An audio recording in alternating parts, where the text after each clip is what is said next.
question de troisième mandat du président Macky Sall dañuy gis ne spécialistes yi en droit ñoom kii dafa jaar gauche kii jaar droite donc sur cette question. Est-ce que ce n'est pas selon les intérêts?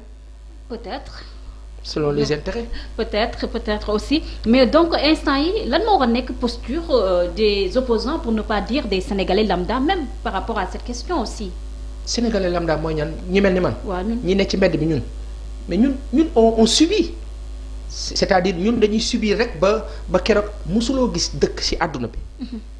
ba ci amérindien yi musul ak aborigènes yi nekk Australie musuloo gis ñu jékki-jékki rek ñu ne mbooloo mi jóg na mbooloo du jóg moom kese nga xam kenn kuy jóg kuy émerger du lot. loolu wax leadership. koo xam ne mooy nekk leader ñu ko nekkee woon leader affronter Maître Wade noonu la keneen di nekkee leader affronter ko. mais est-ce que fu mu toll nii amuñu problème de crise de leadership fu mu toll nii Sénégal kan mooy leader bi ça pose problème aussi. alors y a une chose boo xam ni nekk na te muy dëgg et c'est ça le danger gis na bis bu ñu yaakaaree ne amul kenn ku mën a remplacer président Macky Sall wala ñu yaakaar ne saa waay nu ñuy def léegi nga dégg sax kilifa toog moom kilifa mu ne la saa waay ko fi jëlee ko fi teg man na ko yow bi nga fi jëlee Wade koo fi doon koo yaakaaroon ne moom nga fi teg.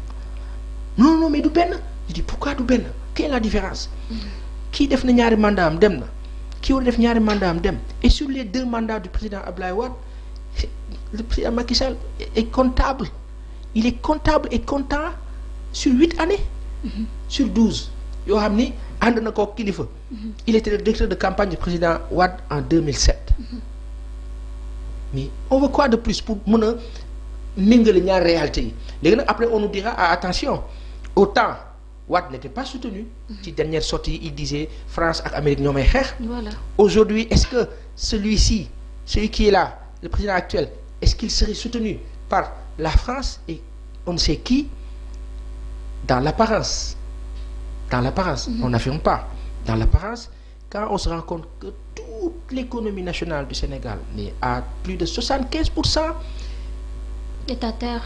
Même pas à terre, mais est presque agréé dans le bon sens pour l'étranger francophone, franco-francisé, français.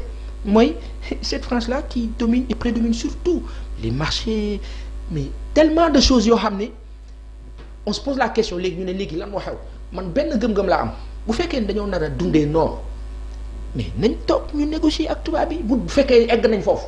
ba ñun ñëpp ñu ne ñun mënuñ si dara.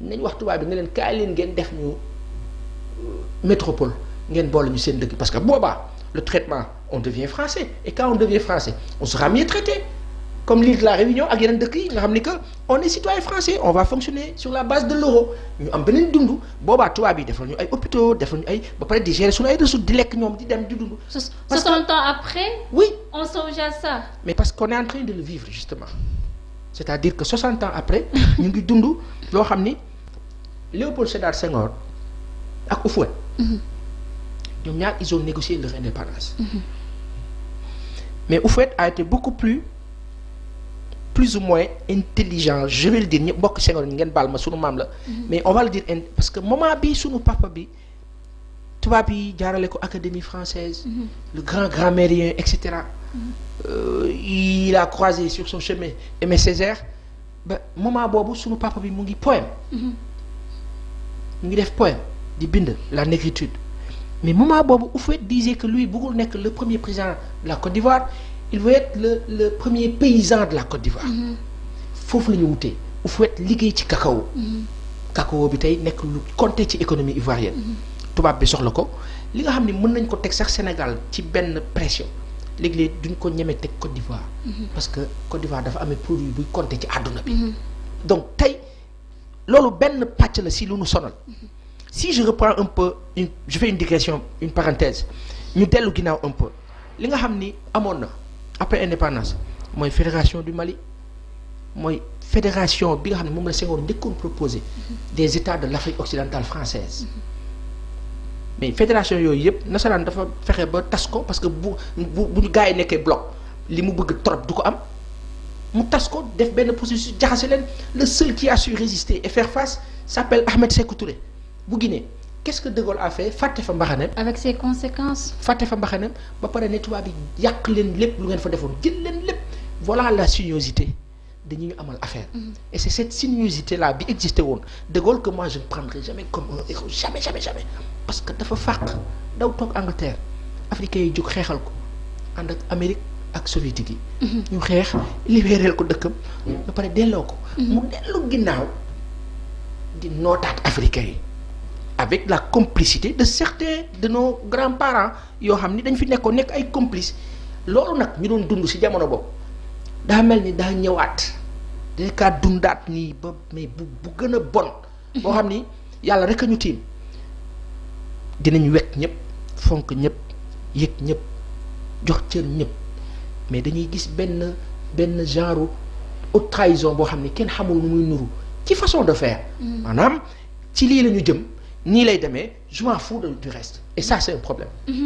Ça c'est un problème loi d'habilitation mu laaj ko en avril. tey jii nag ñu nag ko modifier loi 69-29. Est-ce que mën nañoo wax ne carrément l'heure est grave bu loon président de la République Macky Sall di wax moo tax mu soxla pouvoir yëpp wala président de la République comme Cheikh Abdou Mbacké Dolly nu mu ko waxee. dafa bëgg rek. Lancer li nga xam ne mooy état de siège pour préparer 2024 parce que nit ñi mënuñoo comprendre tout ce pouvoir. xam nga benn affaire moo am et c'est malheureux. Je suis triste de le dire. On est en pleine dictature même si on nous dira ouais il faut arrêter quand j'entends un député ce matin dire oui le président Macky Sall dañ ko war a jox tous les pouvoirs parce que loolu moo ñuy protéger. C'est ce que maître Doudou Ndoye wax daa di oui mais bi ko député bi waxee ci laay door a réaliser gravité wu situation bi ci laay door a natt ampleur mais sa waay amul si àdduna ku mën a toog place u yàlla. ak man de damay tiital naa trop tey tiit nañu bu ñu gisee nit bëgg a doon lépp moom lépp nekk fépp am lépp allahu kat la. doon lépp nekk fépp moom lépp am lépp loolu yàlla rek la jig kat yàlla moo ko moom waaw léegi la question mooy le président Macky Sall veut aller où il veut aller où. C'est ça. Qu'est-ce qui se passe lan mooy urgence lan mooy souci lan mooy problème il y a personne qui s'oppose il est parvenu à presser cette opposition là ba mu disparaître sauf que attention elle n'a pas disparu elle se cherche parce que après tout dañ nekk ci dëkk boo xam ni la réalité à dire à tout le monde et que tout le monde sait peut-être xamuñu kon avant léegi xam nañ ko mooy que du ñun rek suñu dëkk ñun rek ñooy gérer suñu dëkk dafa am ñeneen ñu ko bokkal te ñooñu bokkoon kook ñoom officiellement moo gën li ñuy dund nii. parce que buñ ko bokkoon ak ñoom officiellement du ñu dund lii. tey jii mais comme officieusement la dafay tar si ñun dafay metti ñaara fi ne xeex mu dej wala nangu ñu leen gars yi kaa leen jël affaire yi nous on suit. di basta. tey jii dëkk bi nu muy doxee ak loi yi ñuy teg di pour mun nañu wax ne pour président Macky Sall est-ce que njëriñu assemblée nationale amati na fi yoon est-ce que tey jotuñu dissoudre assemblée nationale lu leen di fay ñu dem dugg ko ci économie bi aussi. ku koy dissoudre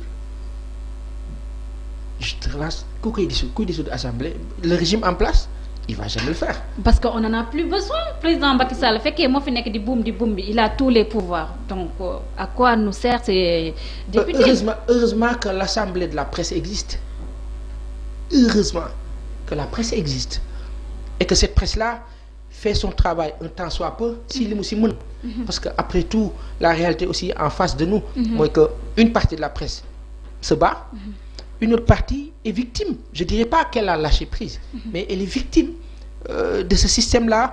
En 2012 le président Macky Sall l'une de ses premières décisions c'était presse bi baal naa leen seeni bor loolu am solo woon mooy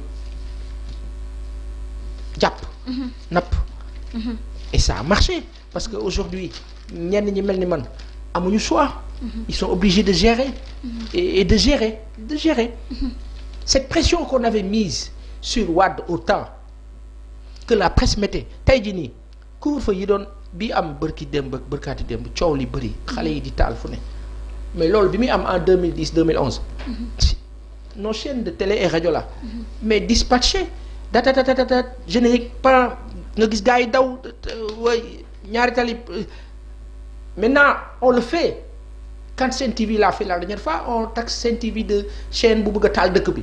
et ces chaînes qui faisaient ça avant au temps de Wade ñooñu dañu bëgg ñoon taal dëkk bi peut-être foofu la ñu am problème. et aujourd'hui hypocrisie. mais c'est une hypocrisie immense.